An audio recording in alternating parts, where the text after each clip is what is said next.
2023 সালে কর ফাঁকি পরিমাণ ছিল 2,30,000 কোটি টাকা। সিপিডি গবেষণা প্রতিবেদন প্রকাশ করে এই তথ্য জানিয়েছে। আগামী অর্থবছর থেকে সর্বনিম্ন কর 15% নির্ধারণের প্রস্তাব করেছে প্রতিষ্ঠানটি। সোমবার ধানমন্ডির কার্যালয়ে মিডিয়া ব্রিফিংয়ে এসব তথ্য জানায় সিপিডি। কর খাতে অন্যায্যতা দূর করতে সব খাতে ঢালাওভাবে প্রণোদনা না দেওয়ার তাগিদ দিয়ে সিপিডির গবেষণা পরিচালক খন্দকার গোলাম মোয়াজ্জেম বলেন, রাজনৈতিক ও বিভিন্ন স্বার্থান্বেষী গোষ্ঠীর প্রভাবে যাতে প্রণোদনা না দেওয়া হয় সেটিও নিশ্চিত করতে হবে। বলেন, রাজস্ব প্রণোদনার কারণে সামাজিক, চিকিৎসা ও শিক্ষা সহ সামগ্রিকভাবে খাতই ক্ষতিগ্রস্ত হচ্ছে। কর ফাঁকি কমাতে বাংলাদেশের সমগ্র আর্থিক লেনদেন একটি প্ল্যাটফর্ম এই নিয়ে আসার সুপারিশ করেন তিনি। আরও বলেন, দেশের কর খাতে অন্যায্যতা দূর করতে কার্যকর সব পদক্ষেপ এখনই নেওয়া দরকার। মিডিয়া ব্রিফিংয়ে উল্লেখ করা হয়, দেশের আইনে বৃদ্ধাঙ্গুলি দেখিয়ে 91% নিবন্ধিত কোম্পানি রিটার্ন দাখিল করছে না।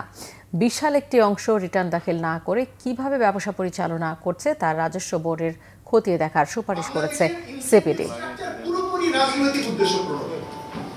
বাংলাদেশের এই ইনসেন্টিভ স্ট্রাকচারে এই যে রাজনৈতিক প্রভাব, বিভিন্ন গোষ্ঠীর প্রভাব, এই গোষ্ঠীর প্রভাব থেকে ইনসেন্টিভ স্ট্রাকচারকে বের করে আনতে হবে এবং খাত ভিত্তিক ইনসেন্টিভ থেকে বেরিয়ে আসতে হবে।